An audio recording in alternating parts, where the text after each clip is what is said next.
आपला दवाखाना चालवण्याची जबाबदारी असलेल्या made on go health private limited कंपनीची सुमारे 3.25 कोटी रुपयांची बँक गॅरंटी तसेच मे महिन्यापासून या कंपनीला देय असलेली रक्कम अशा दोन्ही रकमा ठाणे महानगरपालिकेच्या ताब्यात आहेत.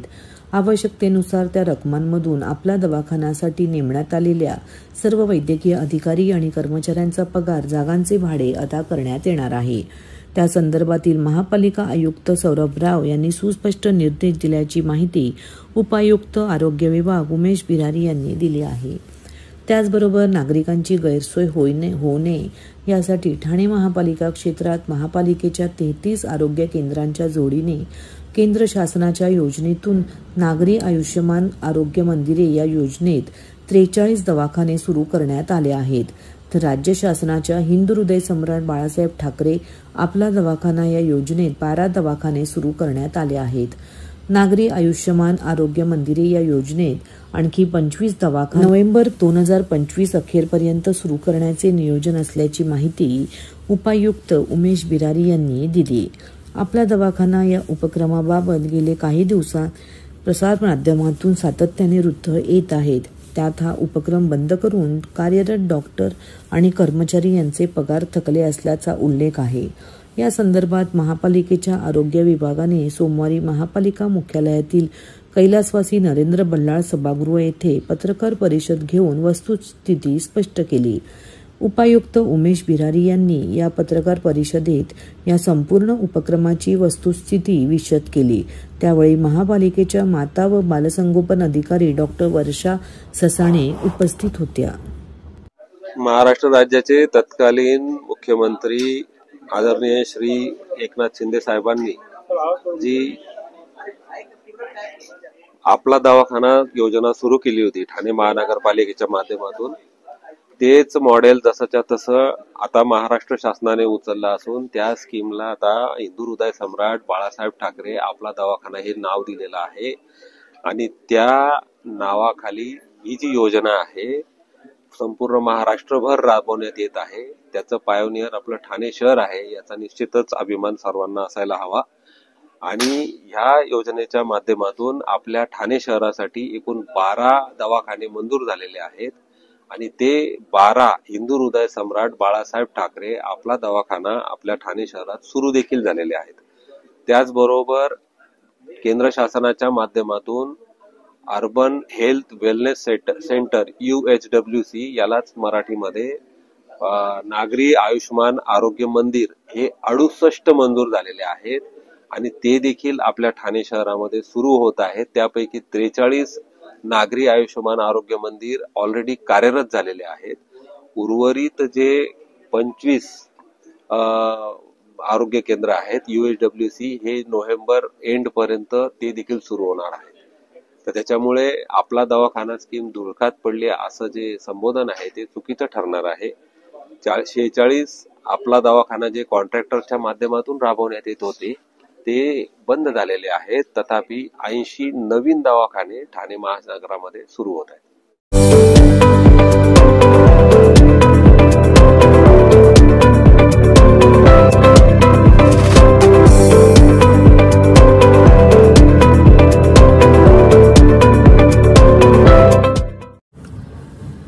हिंदी मराठी चित्रपट आणि मालिका सृष्टीतील चतुरस्त्र अभिनेत्री निवेदिता जोशी सराफ यांना यंदाचा गंधार गौरव पुरस्कार जाहीर करण्यात आला आहे. हा पुरस्कार सोहळा बालदिनाचे औचित्य साधून 14 नोव्हेंबर रोजी गडकरी रंगायतन येथे आयोजित करण्यात आला असून निवेदिता सराफ यांना हा पुरस्कार ज्येष्ठ अभिनेते पद्मश्री अशोक सराफ यांच्या हस्ते देण्यात येणार आहे, अशी माहिती ज्येष्ठ अभिनेत्री उषा नाडकर्णी आणि ज्येष्ठ साहित्यिक प्रदीप ढवळ यांनी सोमवारी पत्रकार परिषदेत दिली. या पुरस्काराचे स्वरूप शाल, श्रीफळ, सन्मानचिन्ह 11,111 रुपये रोख असे आहे. तसेच 2 वर्षापूर्वीपासून गंधार बाल कलाकार पुरस्कार सुरू केला असून यंदाचा पुरस्कार हा गायन क्षेत्रातील स्वरा जोशी हिला देण्यात येणार आहे. गंधार या बालनाट्य संस्थेच्या वतीने गंधार गौरव सोहळ्याचे दरवर्षी आयोजन केले जाते. यंदाचे हे 10वे वर्ष आहे. ज्येष्ठ साहित्यिक रत्नाकर मतकरी, विद्या पटवर्धन, दिलीप प्रभावळकर, अशोक समेळ, नरेंद्र आंगणे, अतुल परचुरे, सचिन पिळगावकर, गेल्या वर्षी महेश कोठारे तर विजय गोखले यांना आतापर्यंत गंधार गौरव पुरस्काराने सन्मानित करण्यात आले आहे. यंदाचा हा पुरस्कार ज्येष्ठ अभिनेत्री निवेदिता सराफ यांना देण्यात येत आहे. पद्मश्री अशोक सराफ, ज्येष्ठ साहित्यिक प्रदीप ढवळ, आमदार संजय केळकर व इतर मान्यवरांच्या हस्ते निवेदिता सराफ यांना पुरस्कार देण्यात येणार आहे. यावेळी बाल रंगभूमी परिषदेच्या अध्यक्षा नीलम शिर्के सामंत देखील उपस्थित राहणार आहेत. गंधार गौरव पुरस्कार दरवर्षी दिले जातात. आपल्या नाटकातून म्हणा, अभिनयासाठी दिलं जाणारं बक्षीस. या वेळेला ते बक्षीस मिळणार आहे, पुरस्कार निवेदिता अशोक सराफ यांना. आणि हा समारंभ होणार आहे 14 नोव्हेंबर 2025 मध्ये गडकरी रंगायतनला संध्याकाळी. तेव्हा सगळ्यांनी मुद्दाम यायचं आवर्जून. कोणाच्या हस्ते हा पुरस्कार देण्यात येणार आहे? आता कोणाच्या हस्ते म्हटल्यावर तुम्ही समजून जाल. निवेदिता अशोक सराफ यांना मिळणार आहे अशोक सराफ यांच्या हस्ते बक्षीस. नागरिकांना आवाहन करण्यात येत आहे की सध्या डासांमार्फत पसरणाऱ्या डेंग्यू या आजाराचा प्रसार रोखण्यासाठी प्रत्येकाने पुढील प्रमाणे कार्यवाही करावी. डेंग्यू आजार एडिस इजिप्ती हा डास चावल्याने होतो. या डासांची पैदास साचलेल्या किंवा साचवलेल्या स्वच्छ पाण्यामध्ये होते. 8 दिवसांपेक्षा जास्त दिवस पाणी उघडे व साचून राहिल्यास त्यात डास अंडी घालतात. अंड्यांच्या अळ्या तयार होऊन पुढे डास तयार होतात. यासाठी आपल्या घरातील पाणी साठे, उदाहरणार्थ बॅरल्स, पिंपे, टाक्या, हौद, रांजणे इत्यादी दर आठवड्याला रिकामे करून घासून पुसून कोरडे करून पुन्हा भरावे. 1 दिवस कोरडा दिवस म्हणून पाळावा. पाणी साठ्यांना घट्ट झाकणे बसवावीत किंवा जुनी साडी, चादर, धोतर यांनी बांधून झाकून ठेवावीत, म्हणजे डास त्यात जाऊन अंडी घालणार नाहीत. घराच्या गच्चीवर, आजूबाजूला, अंगणात कोठेही पाणी साचू देऊ नये. भंगार सामान उघड्यावर टाकू नये. उदाहरणार्थ टायर्स, प्लास्टिक सामान, कुंड्या, टाकाऊ वस्तू इत्यादी. अशा सामानात पावसाचे पाणी साठून त्यात डेंग्यूच्या डासांची पैदास होते. घरातील कूलर्स, फ्रीजच्या पाठीमागील ट्रे हे देखील वेळोवेळी कोरडे करावेत. लक्षात ठेवा, नुसत्या फवारणीने डास घनता कमी होत नाही, तर त्यासाठी डास पैदास ठिकाणे नष्ट करणे ही आपल्या सर्वांची जबाबदारी आहे. कोणताही ताप अंगावर न काढता जवळच्या शासकीय रुग्णालयात मोफत औषधोपचार घ्या. अशा प्रकारे नागरिकांनी सहकार्य केल्यास डेंग्यूचा प्रसार रोखणे सहज शक्य आहे. अदानी समूहाला आर्थिक अडचणीतून बाहेर काढण्यासाठी मोदी सरकारने भारतीय आयुर्विमा महामंडळाचा वापर केला. LICवर दबाव आणून अदानीच्या कंपन्यांमध्ये 33,000 कोटी रुपये गुंतवण्यास भाग पाडले आहे. एकीकडे अदानी समूहाला एवढी मोठी रक्कम दिली जात असताना सर्वसामान्य तरुण उद्योजकांना साधे लाखभर रुपयाचेही कर्ज दिले जात नाही. याचा निषेध करण्यासाठी तसेच तरुणांनाही उद्योगासाठी भांडवली कर्ज द्यावे या मागणीसाठी डॉक्टर जितेंद्र आव्हाड यांच्या मार्गदर्शनानुसार राष्ट्रवादी काँग्रेस पक्ष, शरदचंद्र पवार पक्षाचे जिल्हाध्यक्ष मनोज प्रधान यांच्या नेतृत्वात LIC कार्यालयावर धडक दिली. यावेळी LIC अधिकाऱ्यांना निवेदन देऊन तरुण बेरोजगारांना व्यवसाय करण्यासाठी कर्ज द्यावे अशी मागणी केली. अदानी समूहातील कंपन्यांनी गैरव्यवहार केल्याचा ठपका ठेवून अमेरिकेत या कंपन्यांविरोधात चौकशी सुरू आहे. त्यामुळे अदानी समूहावरील कर्जाचे ओझे वाढले आहे. त्यातून गौतम अदानी यांना बाहेर काढण्यासाठी केंद्र सरकारने LICवर दबाव आणून अदानी समूहात सुमारे 33,000 कोटींची गुंतवणूक करण्यास भाग पाडले आहे. एकाच माणसावर मेहरबान होऊन सर्वसामान्य जनतेचा पैसा उधळण्यास आपला विरोध आहे असे म्हणत राष्ट्रवादी शरदचंद्र पवार पक्षाचे हे आंदोलन केले. सोमवार दुपारी 12 वाजताच्या सुमारास शेकडो कार्यकर्त्यांनी मोदी सरकार चोर है, मोदी सरकार हाय हाय, या सरकारचे करायचे काय, वरती डोके खाली पाय मोदी अदानी भाई भाई अशा घोषणा देत तसेच फलक झळकावत LIC कार्यालयासमोर जोरदार निदर्शने केली। तसेच विभागीय व्यवस्थापक रूपा भंडारे यांची भेट घेऊन जर अदानीसारख्या समूहाला पैसे दिले जात असतील तर आमच्यासारख्या गोरगरीब मुलांनाही निधी दिला पाहिजे, आम्हाला व्यवसाय करायचा आहे अशा आशयाच्या मागण्या आंदोलकांनी केल्या। कसं आहे, वॉशिंग्टन पोस्टनी 2 दिवसापूर्वी ही ब्रेकिंग न्यूज केली की LICनी गुंतवणूक अदानीमध्ये 32,000 कोटी रुपयाची केली। आता टोटल LICची गुंतवणूक अदानीमध्ये 60,000 कोटीची झालेली आहे।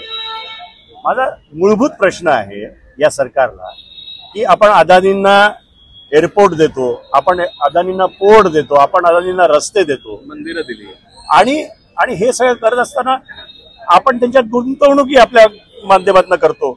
ही गुंतवणूक अशा टाइमला दिलेली आहे जेव्हा हिंडनबर्गचा रिपोर्ट आलेला, अदानीच्या मागे सगळे बँका लागले होते पैसे परत घेण्यासाठी, त्यावेळेस त्याला एक हात द्यायचं काम या सरकारने केलं। माझं स्पेसिफिक म्हणणं आहे आणि आम्ही आज LICवर मोर्चा अशासाठी काढलाय की 30 कोटी जनतेचा पैसा LICकडे लागलेला आहे, ते सरकारच्या सांगण्यावरनं तुम्ही कुठल्या एका समूहाला देऊ नका, जेणेकरून 30 कोटी जनतेचा पैसा डुबेल अशी परिस्थिती येईल। हे प्रामुख्याने आमची मागणी आहे। आज आम्ही LIC मध्ये राष्ट्रवादी शरदचंद्र पवार पक्षाच्या वतीने इकडे आलेलो आहे आणि त्यांना हेच सांगणार आहे की जे डिसिजन्स घ्याल ते इंडिपेंडेंटली घ्या, सरकारच्या सांगण्यावर कुठल्याही एकाला हात देऊ नका। आज तुमच्या सगळ्यांच्या माहितीकरता सांगतो की भारताच्या व्यवस्थेत 3.6% LICची गुंतवणूक पुऱ्या मार्केटमध्ये आहे। असं असताना अदानी सारख्याला 60 हजार कोटीचं जर तुम्ही हे केलं आणि कंपनी उद्या उडली तर गरीब माणूस रस्त्यावर येईल। त्यामुळे याचा विचार तुम्ही करावा असं LICला निवेदन देण्यासाठी आम्ही आज या ठिकाणी आलेलो। मला असं वाटतं की सगळ्याच पक्षांना मी आवाहन करीन की 30 कोटी भारतीयांचा पैसा LIC मध्ये लागलेला आहे। 30 कोटी भारतीय हे काय राष्ट्रवादीवाले नाही आहेत, हे सगळ्या पक्षाचे लोक आहेत किंवा सगळे भारतातले मतदार आहेत। सगळ्याच पक्षांनी एकत्र आलं पाहिजे आणि हा निषेध सरकारचा करायला हवा।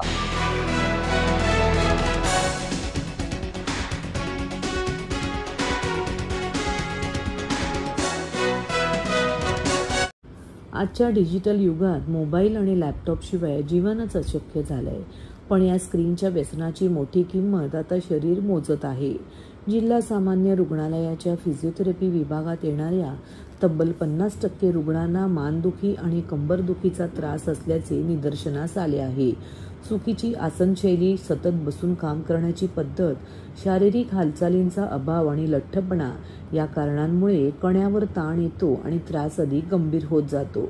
तासनतास संगणक व मोबाईलच्या स्क्रीनकडे पाहत राहिल्याने मान आणि पाठीच्या स्नायूंवर ताण येतो। परिणामी मानेत वेदना, चक्कर येणे, हातात मुंग्या येणे, अशक्तपणा तर काही प्रकरणात पकड कमी होण्याची लक्षणे दिसतात। कंबरदुखीच्या रुग्णांमध्ये कमरेतील वेदना, पायात जळजळ, बधिरता आणि पायातील अशक्तपणा अशा विविध आजारपण दिसून येतात। या तक्रारींवर रुग्णालयातील फिजिओथेरपी विभागात जिल्हा शल्यचिकित्सक डॉक्टर कैलास पवार, अतिरिक्त जिल्हा शल्यचिकित्सक डॉक्टर धीरज महांगडे यांच्या मार्गदर्शनाखाली आधुनिक उपचार पद्धतीने उपचार केले जातात। विभागात दररोज साधारण 50 रुग्ण उपचारासाठी येत असून यापैकी अर्ध्याहून अधिक मान आणि कंबरदुखीचे असतात। तीव्र वेदनेच्या अवस्थेत रुग्णांना योग्य विश्रांती देऊन गरम थंड शेक, चुंबकीय, विद्युत, ध्वनिलहरी, लेझर आणि मणक्याला ताण देणारे उपचार दिले जातात। त्यामुळे वेदना बरोबर आहे ना, सगळीकडे हालचाल सुधारते। त्यानंतर कण्याला आधार देणाऱ्या कोर स्नायूंची ताकद वाढवण्यासाठी विशेष व्यायाम आणि थेरपींचा वापर केला जातो। हे उपचार नियमितपणे घेतल्यास वेदना परत येत नाही आणि शस्त्रक्रियेचीही वेळ येत नाही। एकंदरीत सध्या जे आपल्या फिजिओथेरपी डिपार्टमेंटला जे सुसज्ज चांगलं डिपार्टमेंट आहे आणि चांगले रिस्पॉन्स पण मिळतोय, ते एक निदर्शनास एक गोष्ट इकडे आली की जे 50% रुग्ण जे येत आहेत जवळपास ते मानेचं दुखणं असेल, कमरेचं दुखणं आणि पाठीच्या कणाशी संबंधित जास्त आजार दिसत आहेत। मेनली आम्ही विचारलं, त्याच्यानंतर काम करणाऱ्या पद्धती लोकांच्या त्याच्यात जेव्हा स्टडी केला तेव्हा वाटलं की एक्झॅक्ट काज काय आहे की एवढे पेशंट तरुण वयामधले मुलं लोक जास्त आहेत। तर आम्ही ते बघितलं, तर एकंदरीत जे आज सध्याची लाईफस्टाईल आहे सिटिंग तुमचे पोश्चर्स आहे. तुम्ही मोबाईल वापरता दिवसभर कॉम्प्युटरवर बसलेले असतात काम करताना, ते पोश्चर आहे त्या ते सपोर्ट जो असतो मणक्याला तो प्रॉपरली मिळत नाही आणि त्याच्यामुळे ह्या गोष्टी आणि रॉंग पोझिशन कंटिन्युअसली एका स्क्रीनवर कंटिन्युअसली बघत होता एका पोझिशनमध्ये त्याच्यावर स्नायू जे आहेत बॉडीचे अंगाचे त्याच्यात ताण पडतो आणि याच्यामुळे हे दुखणं सुरू होतं आणि त्याच्यानंतर बऱ्याच अंशी जे आपला मेन बॉडीचा कडा आहे, जो पाठीचा कडा बोलूया किंवा ते स्पाईन बोलू त्याला, ते नेकपासून तर आपल्या कमरेपर्यंत याच्यावर काही त्याचे विपरीत परिणाम होतात. हे थोडे डिस्लोकेशन होणं, डिस्क होणं हा प्रकार त्याच्यामुळे उद्भवू शकतो. त्या सगळ्यात महत्त्वाची गोष्ट आहे की तुमची पोश्चर, बसण्याची तुमची पद्धत, चालण्याची पद्धत, बॉडी बॅलन्स करून ठेवण्याची पद्धत ह्या खूप महत्त्वाच्या आहे.